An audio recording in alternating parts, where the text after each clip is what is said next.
God as Guide.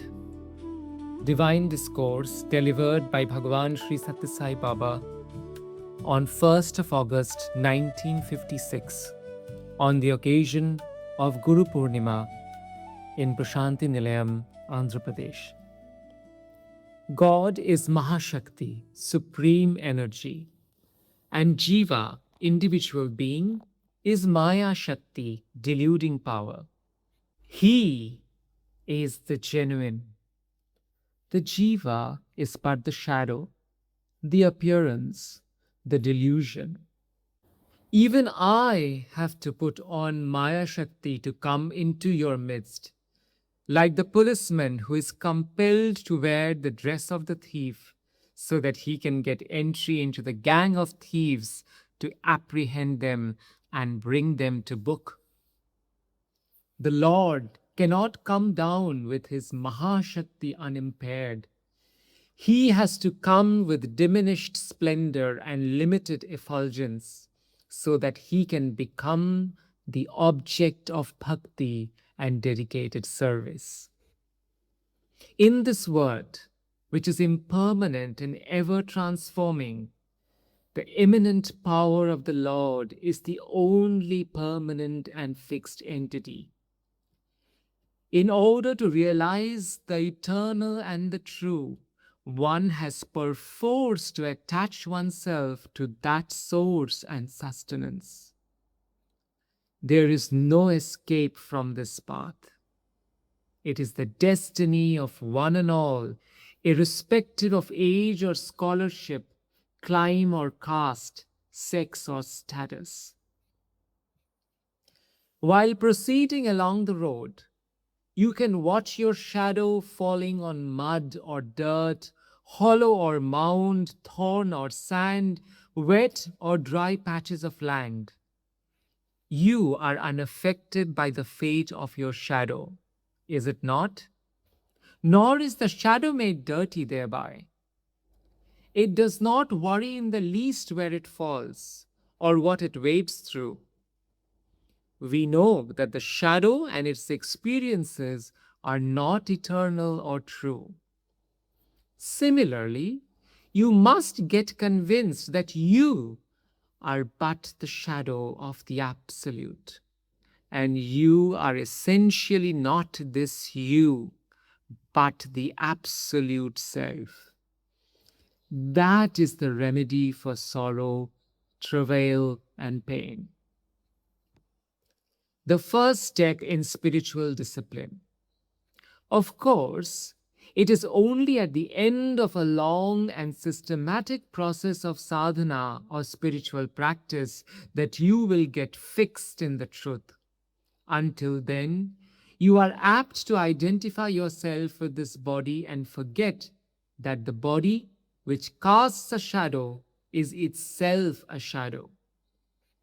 The first step in sadhana is the adherence to dharma in every individual and social act. The dharma, righteousness, which is followed in relation to prakriti, objective world, will automatically lead on to dharma in the spiritual field. Also, only you must stick to it through thick and thin. When Ashwatthama, in the blindness of his fury, slaughtered the children of the Pandavas, Arjuna, who caught him prisoner, threatened to cut off his head. But Draupadi, the bereaved mother, interceded to save him. She said it was not dharma to return murder for murder, to slay the son of one's own guru. Such steadfastness is needed in the path of dharma or virtue. That alone is the sign of true surrender. Let the will of the Lord prevail. One's duty is but to connect oneself with the current of His grace. While in jail, the prisoner cannot call even his clothes his own. So too, while in this jail serving your term, what can you call your own? He gives you food and clothing. He lets you go when the sentence ends, or perhaps sooner if he is pleased by your behavior while in prison. Keep the faith in Lord undiminished. The greatest obstacle on the path of surrender is ahankara, egoism, and mamakara, mindness or possessiveness. It is something that has been inhering to your personality since ages, sending its tentacles deeper and deeper with the experience of every succeeding life. It can be removed only by the twin detergents of discrimination and renunciation. Bhakti is the water to wash away this dirt of ages and soap of japam, dhyanam, and yoga.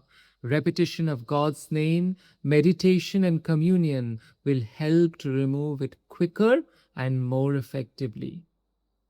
The slow and the steady will surely win this race. Walking is the safest method of travel, though it may be condemned as slow. Quicker means of travel mean disaster. The quicker the means, the greater the risk of disaster. You should eat only as much as you feel hunger, for more will cause disorder. So, proceed step by step in sadhana, making sure of one step before you take another. Do not slide back 2 paces when you go 1 pace forward. But even the first step will be unsteady if you have no faith. So, cultivate faith. Satyabhama once asked Krishna, "Why are you doing things like ordinary men?" Yudhishthira, the eldest of the Pandavas, is the best of brothers. But you hobnob always with Arjuna, whose reputation is not above board. Her faith was not steady. What do people know of the motives that prompt the Lord and his actions? Some found fault with Narada for repeating the name of Lord always without intermission. But until Sayujam, merging in the absolute, the name has to be used. The idea of separation will end only with mergence, not before that. Do not waver or doubt when once you are convinced. Seek to understand and satisfy yourself. After that, do not be misled. When the sun is over your head, there will be no shadow. Similarly, when faith is steady in your head, it should not cast any shadow of doubt. When man loses his way and strays into the wilderness, believing that he is the body, or gunas or qualities, or the object, then the avatar comes to warn and guide. Keep the faith in the Lord undiminished. You can then safely move about in the world. No harm can come to you. Be like the village women with pots over their heads, one over the other, keeping balance even while talking and walking along the winding lane. They do not forget or ignore the burden or the goal. They are vigilant, conscious of the hardships on the way, the stones and the pits. It is the inner concentration that pays dividends. One should depart the world gracefully. Everyone has to make their exit someday. That moment should not be a moment of anguish. One should depart gracefully, with a smile and a bow. In order to do that, a lot of preparation is necessary. To depart, leaving all that has been accumulated during a long lifetime, is a hard task. So prepare for it by discarding attachment to one thing after another. from now on. You see many things in dreams, and many things are acquired by you during dreams: power, wealth, status, reputation. But when you awake, you do not weep over the loss, even though for the duration of the dream, all that was very real and gave you real satisfaction and joy. That was a dream, you tell yourself. What prevents you from treating with similar nonchalance the possessions gathered during the waking stage of your life? Cultivate the attitude, and you can depart with a smile whenever the curtain falls on this dreamland stage. Pray to the Lord to show you the way.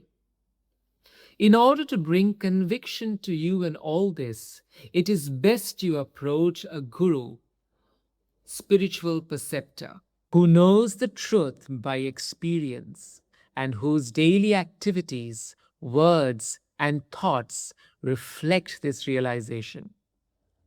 The Guru is called so because the letter Gu signifies Gunatita, one who has transcended the three gunas or qualities, the tamasika, the rajasika, and even the sattvika, that is, the ignorant, passionate, and virtuous. And the letter Ru signifies one who is Rupa Varjita, one who has grasped the formless aspect of Godhead. Of course, he could come to that stage only through the sublimation of the lower into the higher qualities and the steady and conscious ignoring of the part played by mere name and form.